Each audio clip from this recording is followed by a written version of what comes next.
যদি আপনি আমার হয়ে যান, সবই তো আমার হয়ে যাবে।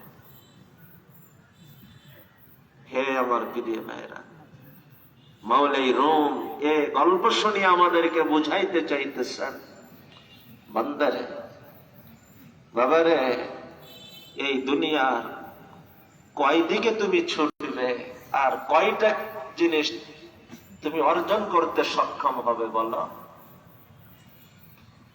মুসলমান, দুনিয়ার তুমি কয়টার দিকে দৌড়াবে আর কয়টার পরে হাত রাখবে, কয়টাকে তোমার নিজের বানাবে? কিন্তু মনে রেখো, মনে রেখো, মনে রেখো, এই দুনিয়ার ভিতরে যা যা কিছু আছে, শুধু দুনিয়ার ভিতরের না, দুনিয়ার বাহিরেও, ওই আখিরাতের জগতেও যা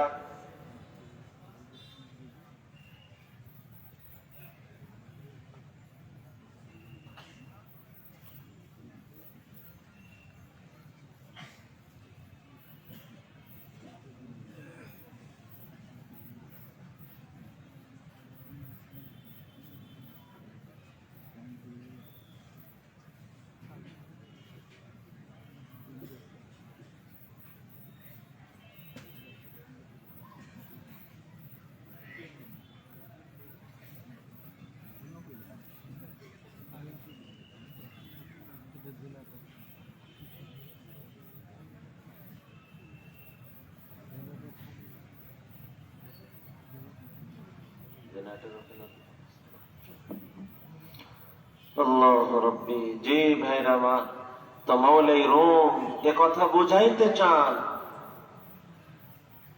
তুমি এই দুনিয়ার কয়টার দিকে দৌড়াবে আর কয়টার তুমি নিজের করে পারবে। কিন্তু মনে রেখো, এই পৃথিবীর বুকে যা কিছু আছে, বরং পৃথিবীর বাহিরেও আখিরাতের জগতেও যা কিছু আছে, সব কিছুর মালিক কে? তুমি যদি মাওলার হতে পারো, এই দুনিয়া আখিরাতের সব তো তোমার হয়ে যাবে। মানলাহুল মাওলা ফালাহুল কুল। তুমি মাওলার হয়ে দেখো, তুমি মাওলার হয়ে দেখাও, মাওলা তোমার হয়ে কি দেখান তখন তুমি দেখো। তুমি মাওলার হয়ে দেখো, মাওলা তোমাকে তোমার হয়ে দেখাবেন, কেমনটা তোমার অন্তিমে। হে আমার প্রিয় ভাইরা, তো আমার এই দুনিয়ার জীবন খুব ক্ষণিকের, কিন্তু এতটা গুরুত্বপূর্ণ, এতটা গুরুত্বপূর্ণ যে এই ক্ষণিকের জীবনকে যদি আমি সঠিকভাবে ব্যবহার করতে পারি, তো পুরা কায়নাতের যিনি মালিক, পুরা দুনিয়ার যিনি মালিক, শুধু দুনিয়া না, আল্লাহ পুরা দুনিয়ার বাস্তবতাকে, যে দুনিয়ার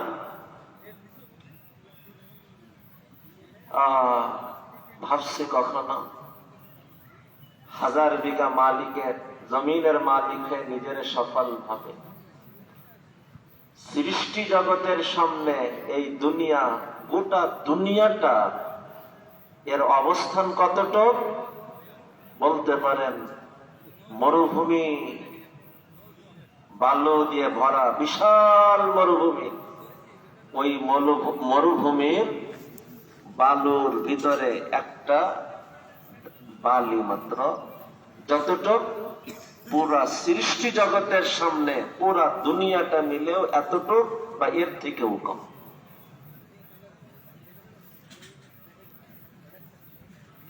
বা বলেন বিশাল সাগর, এই সাগর ভরা পানির সামনে 1 ফোঁটা পানি যেমন যতটুক, আল্লাহর সৃষ্টি জগতের সামনে পুরা দুনিয়াটা অতটুক বা ওর থেকেও কম। একটা দেশের কত ভাগের 1 ভাগ, একটা থানা, তার এমপি, তার চেয়ারম্যান, ওই ধারাতে এসে একটা মেম্বার, ওই ধারাতে এসে 100 বিঘা জমিনের মালিক। হ্যাঁ, এতটুক তো পেয়েছে, কিন্তু এই পুরা কায়নাতের মালিককে যদি পেয়ে যায়, গোটা সৃষ্টি জগৎ আমার।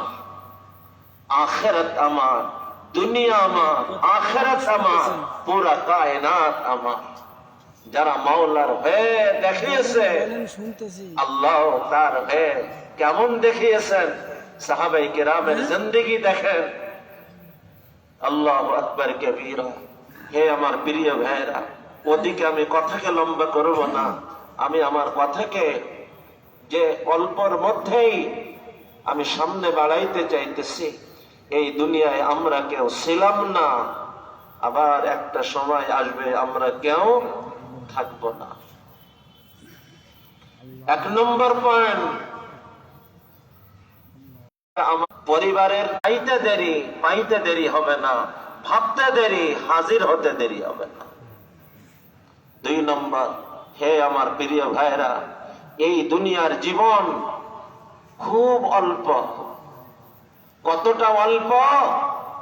সামনের জীবনের তুলনায় সাগর ভরা পানির সামনে আঙ্গুলে উঠে আসে 1 ফোঁটা। বিশাল মরুভূমির সামনে একটা দানা, একটা বালিকণা। কিন্তু গুরুত্বপূর্ণ কি পরিমাণ! এই 1 ফোঁটা জীবনকে যদি কেউ সঠিকভাবে মূল্যায়ন করতে পারে, তার জন্য আল্লাহু আকবার, আখিরাতের সাগর ভরা বিপদ সরে যাবে, সাগর ভরা শান্তি বরাদ্দ হবে, সব কিছুর মালিক আল্লাহকে সে পেয়ে যাবে। এতটা পাওয়া পাবে, এতটা পাওয়া পাবে, এতটা পাওয়া পাবে, এতটা পাওয়া পাবে যে আল্লাহর বন্ধুত্ব পেয়ে যাবে। কল্পনা করেন, আল্লাহ খুশি হওয়া, আর একটা হলো আল্লাহর বন্ধুত্ব পাওয়া। হে আমার প্রিয় ভাইরা, তো আমি যদি আমার জীবনের বড় পাওয়া আল্লাহকে পাওয়া বানাইতে পারি, তা আমি আল্লাহকে পাবো, এত পাওয়া পাবো, আল্লাহ শুধু আমাকে মিলবেন না, বন্ধুত্বের আসনে আমাকে গ্রহণ করবেন, বন্ধুত্বের আসনে আমাকে গ্রহণ করবেন। এই জন্যই তো যারা বুঝছিল তাদের অবস্থা কেমন ছিল, খুতবাতে হাকিমুল উম্মতে হযরত থানভী রহমতুল্লাহ আলাইহি আজীব ঘটনা শুনিয়েছেন। এ ছিল আসল জীবন। এক আল্লাহর ওয়ালি মৃত্যুর সময় আল্লাহ তাআলা 8 জান্নাতের চিত্র তার চোখের সামনে তুলে ধরছেন। হাদিসেও আসছে, আল্লাহর প্রিয় বান্দাদের মৃত্যুর আগে আল্লাহ ফারিস্তাদের মাধ্যমে জান্নাতের দৃশ্য তাকে দেখান। ওই দৃশ্য দেখে সে জীবন দেওয়া তার কাছে সহজ হয়ে যায়, আসতে ব্যাকুল হয়ে ওঠে। আমার আপনার যদি এমনটা হতো, তা নিজেকে কতটা ধন্য মনে হতো যে আজ মৃত্যুর আগে জান্নাতের দৃশ্য আমার চোখের সামনে। কিন্তু হযরত থানভী রহমতুল্লাহ আলাইহি লিখছেন, আল্লাহর এই বান্দা, আল্লাহর এই প্রিয় বান্দা সাথে সাথে চেহারা মলিন করে মুখটা ঘোরায় নিছে, আর আল্লাহকে উদ্দেশ্য করে একটা কথা কবিতার ভিতরে আবৃত্তি করছে। কি আজীব কথা! ইনকানা মানজিলাতি ফি হুব্বিকা মা আরা, ইনকানা মানজিলাতি ফি হুব্বিকা মা আরা, ফাকাদ যায়্যাতু উমরি ওয়া আইয়ামি। মাওলা, সারা জীবন আপনাকে পাওয়ার আশা নিয়ে সারাটা জীবন চেষ্টা সাধনা, তার বিনিময় আজকের প্রাপ্তি যদি ওই হয় যা মাত্র দেখলাম, এটাই যদি আমার প্রাপ্তি হয়, এটাই যদি আমার অবস্থান হয়, এটাই যদি আমার গন্তব্য হয়, ফাকাদ যায়্যাতু উমরি ওয়া আইয়ামি। আল্লাহ, আমি আমার জীবন আর জীবনের সব দিনগুলি আমি নষ্টই করছি। আমি তো এজন্য মেহনত করি নাই। আমার জীবনের দৌড়ঝাঁপ এই জান্নাত পাওয়ার জন্য তো ছিল না। এই না বলছে, সাথে সাথে 8 জান্নাতের ওই চিত্র চোখের থেকে আড়াল হয়ে গেছে। আর মওলাই পাকের নূরের এক তাজাল্লি সামনে আসছে, আর জান দেনে ওয়ালাকে জান দিয়ে দিয়েছে। जन्नत दोज़ख से यारब क्या करे, आरज़ू है हम तुझे देखा करे। अल्लाहुम्मा इन्नी अस्अलुका लज़्ज़तन नज़री इला वजही वश्शौक़ इला लिक़ाइक। अल्लाहुम्मा इन्नी अस्अलुका रिज़ाका वल जन्नह व अऊज़ु बिका मिन सख़तिका वन नार। জান্নাত আমার আসল চাওয়া না, জান্নাত আমার 2 নম্বর চাওয়া।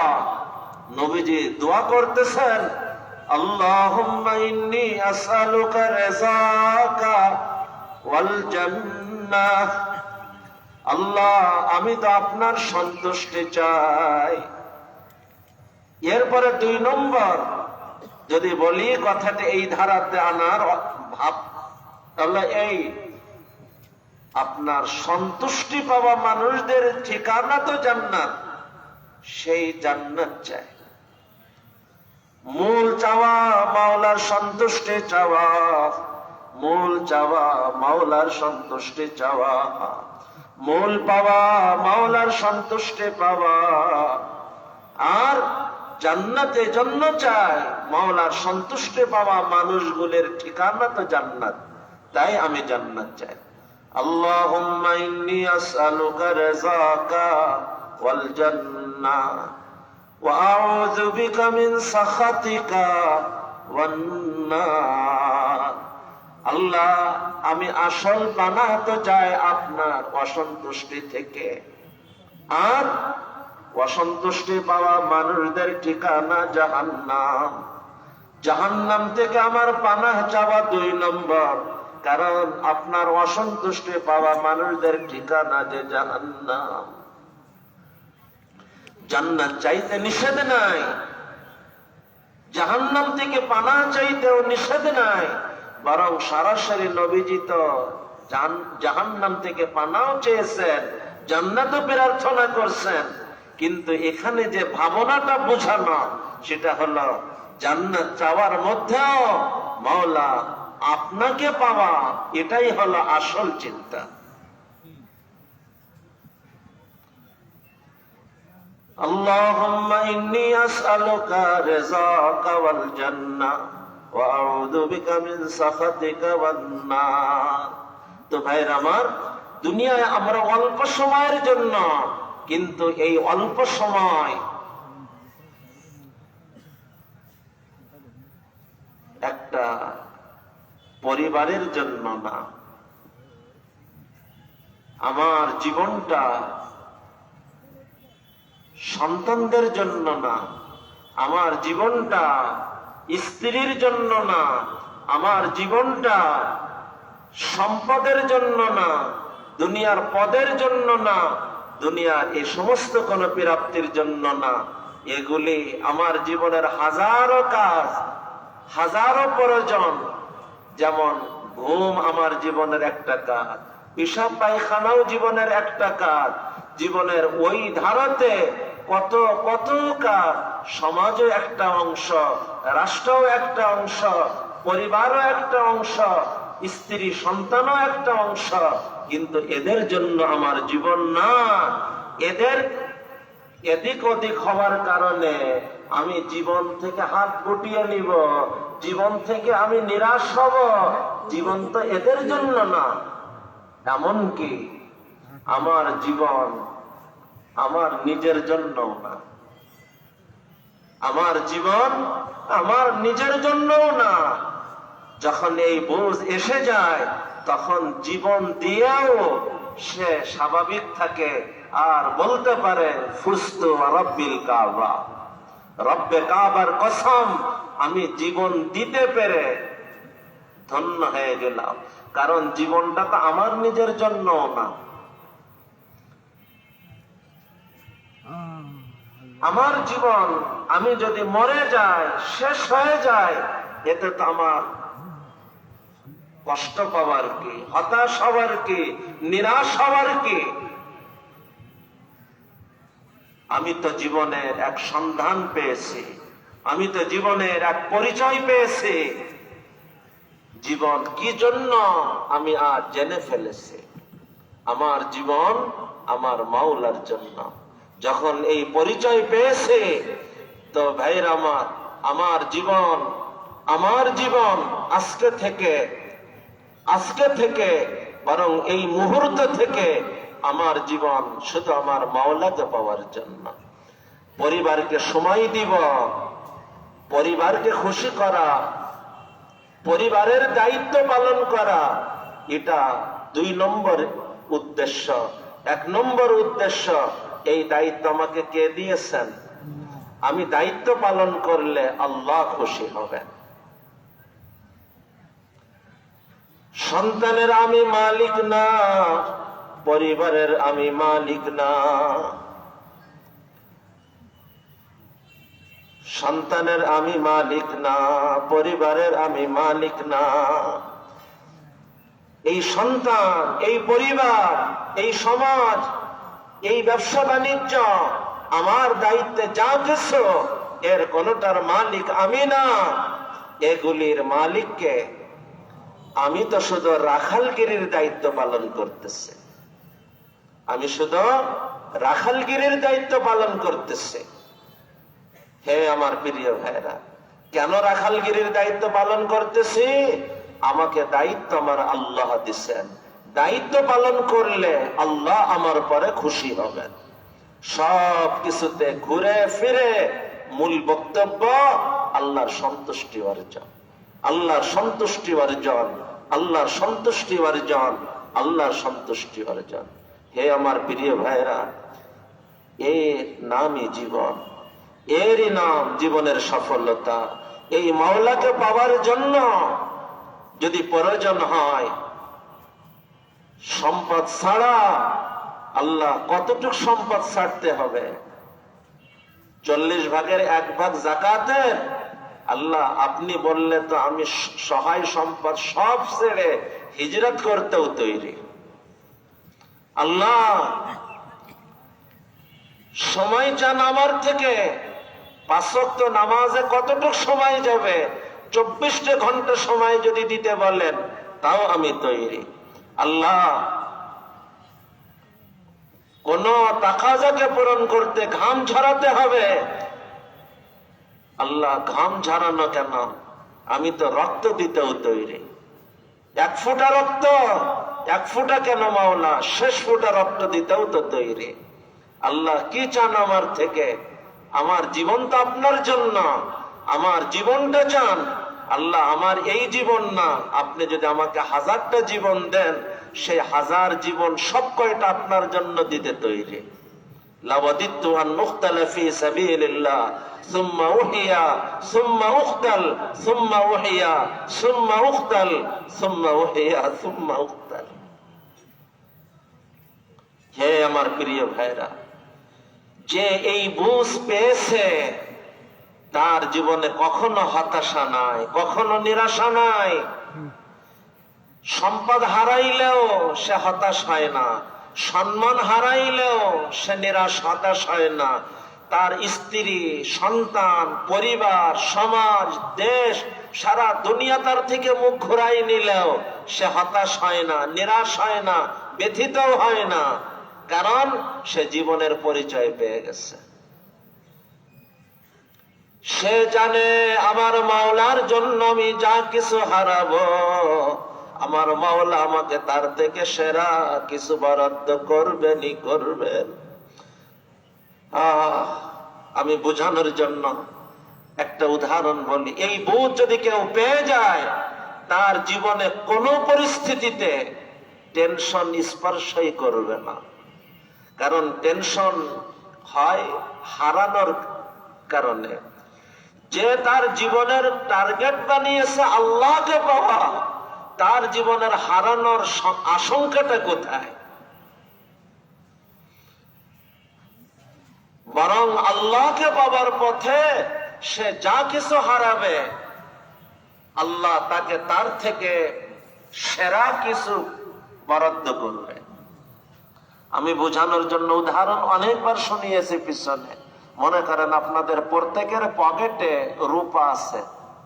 আমি যদি এখানে ঘোষণা করি প্রত্যেকের পকেটে থাকা রূপাগুলো পানিতে ফেলে দেন, তো আমি বললে কি আপনারা ফেলবেন? বলবেন যে হুজুর আপনি বললেন আর ফেলে দিলাম। রূপা কি এমন মূল্যহীন জিনিস পেয়েছেন? এখন যদি কেউ আমার পক্ষে জোর করে কেড়ে নিয়ে ফেলতে চায়, আমি তার মুখোমুখি দাঁড়িয়ে যাব। যদি জোর করে নিয়ে ফেলে দিয়েই ফেলে, আমাকে আপনি সারা জীবন শত্রু বানিয়ে ফেলবেন, আর হারানোর টেনশন শুরু হয়ে যাবে। এবার ঠিক এই পরিস্থিতিতে যদি ঘোষণা করা হয় যার পকেটে যতটুকু স্বর্ণ আছে আমাকে দেখাই ফেলে দেন, প্রত্যেককে সমপরিমাণ স্বর্ণ দেওয়া হবে। বলনেওয়ালার পরে আপনার যদি শতভাগ আস্থা আর বিশ্বাস থাকে, এবার বলেন আমার কথা শেষ হতে দেরি, পকেটে হাত ঢুকায় রূপা দেখায় ফেলতে কারোর দেরি হবে? বরং মনে মনে ভাববে কারোর বাড়িতে যদি রূপা থেকে থাকে তার মনে আফসোস হবে, কাশ ওই রূপাটাও যদি আজকে নিয়ে আসতাম আর ফেলে দিতাম তাহলে কত না ভালো হইতো, সমপরিমাণ স্বর্ণ পেতাম। হে আমার প্রিয় ভাইরা, আল্লাহকে জীবনের উদ্দেশ্য বানায়, আল্লাহকে জীবনের উদ্দেশ্য বানায় চলা মানুষ তার জীবনে যা কিছু হারায়। আল্লাহকে পাওয়া জীবনের টার্গেট বানায় চলা মানুষ তার জীবন থেকে যা কিছু হারায়, সম্পদ হারায়, সম্মান হারায়, অবস্থান হারায়, সন্তান হারায়, স্ত্রী হারায়, পরিবার হারায়, সমাজ হারায়, বন্ধু হারায়, দুনিয়ার যা কিছু সে হারায় না কেন, লিখে রেখেন, দিলের মধ্যে খোদাই করে রেখেন, যদি সে রূপা তুল্য কিছু হারায়, আল্লাহকে পাওয়ার জন্য রূপা তুল্য যদি তার কাছ থেকে হারায়, আল্লাহ তাকে স্বর্ণ তুল্য দামি কিছু বরাদ্দ করে দেন। স্বর্ণ তুল্য কিছু হারায় তো হীরা ডায়মন্ড তুল্য দামি কিছু আল্লাহ তার জন্য বরাদ্দ করে দেন। এই মানুষটার জীবনে কোনো টেনশনই থাকে না। যার কারণে দেখেন যারা জীবনের পরিচয় পেয়েছে, আল্লাহর সন্তুষ্টিকে জীবনের লক্ষ্য বানিয়েছে, তাদের জীবনে কখনো টেনশনই নাই। তারা সব সময় রেজা বিল কাজা, তাদের অবস্থা সর্ব অবস্থায় আলহামদুলিল্লাহ আলহামদুলিল্লাহ আলহামদুলিল্লাহ, কোনো টেনশন তাদের নাই। হে আমার প্রিয় ভাইরা, কেন টেনশন নাই? কারণ সে যা কিছু হারাইতেছে তার থেকেও দামি কিছু তার জন্য বরাদ্দ হইতেছে। আজ আল্লাহকে পাওয়ার জন্য সম্পদ হারাইতেছে, ওর থেকেও দামি সম্পদ তার জন্য বরাদ্দ হইতেছে।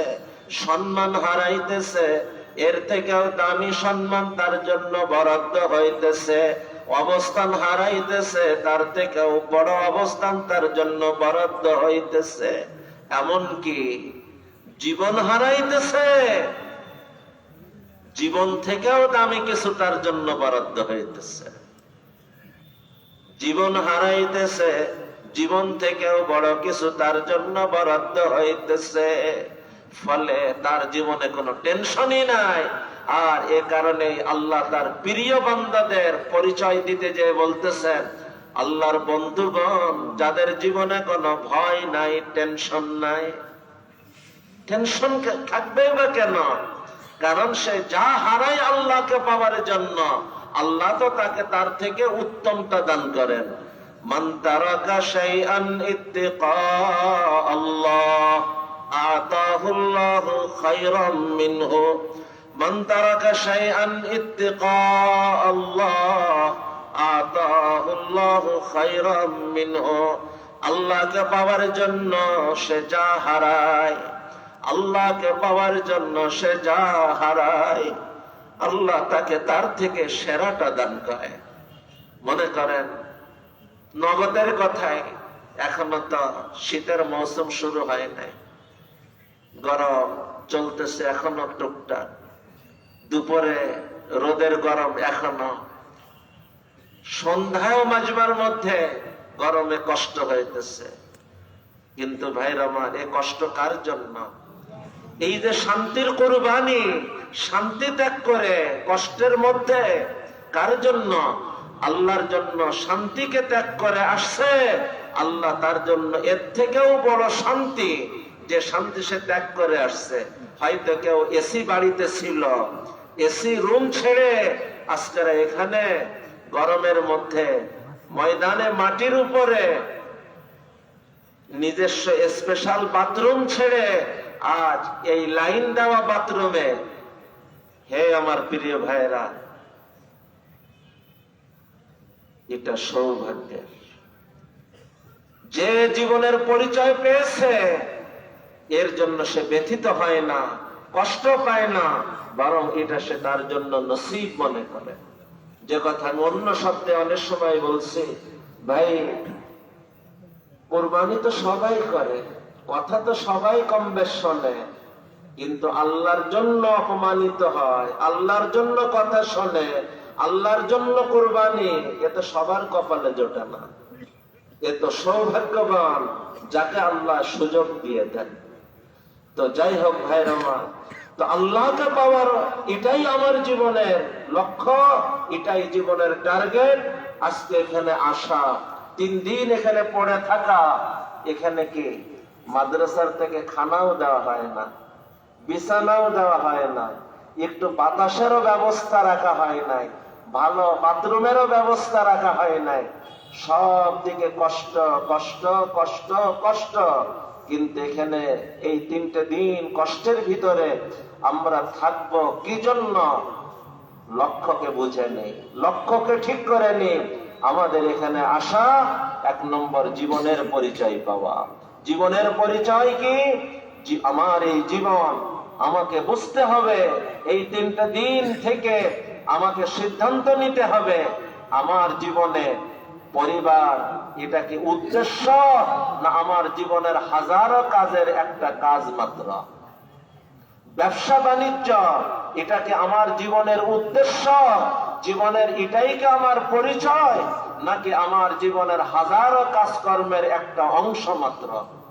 সমাজ এটা কি আমার জীবনের পরিচয়, এটাই কি আমার জীবন, এর জন্যই কি আমার জীবন, না আমার জীবনের হাজারো কাজকর্মের একটা অংশ মাত্র?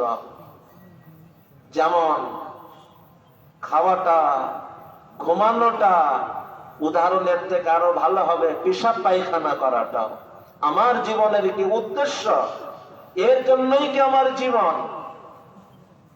এটা আমার জীবনের হাজারো কাজের মধ্যে একটা অংশ মাত্র। হে আমার প্রিয় ভাইরা, 3 দিন থেকে যদি আমরা আমাদের জীবনের পরিচয়টা পেয়ে যেতে পারি, যে আমার জীবন কিসের জন্য এতদিন মনে করেছি, আর বাস্তবে আমার জীবন কিসের জন্য ছিল, আমি মনে করি এই কথাটা যদি 3 দিন থেকে যদি কেউ বুঝে নিতে পারে, আর জীবনের পরিচয় পেয়ে সেই পরিচয়ের দাবিতে উত্তীর্ণ হওয়ার পথ পেয়ে যেতে পারে, তো আলহামদুলিল্লাহ আমাদের এই মাজমা কামিয়াব মাজমা।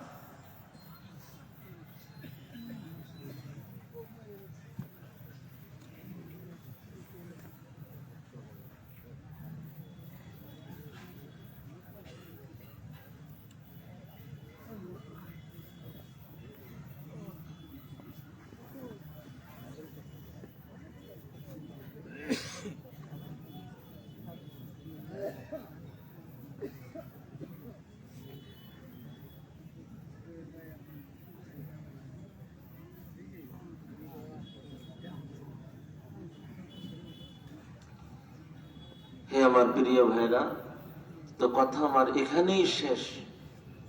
আমরা এখানে যে 3টা দিন থাকব, কি জন্য থাকব? জীবনকে চেনার জন্য, জীবনকে বোঝার জন্য, পরিচয়ের দাবিকে পরিচয়ের দাবিকে জানার জন্য, আর সেই দাবিকে পূরণ করার এক সিদ্ধান্ত নেওয়ার জন্য।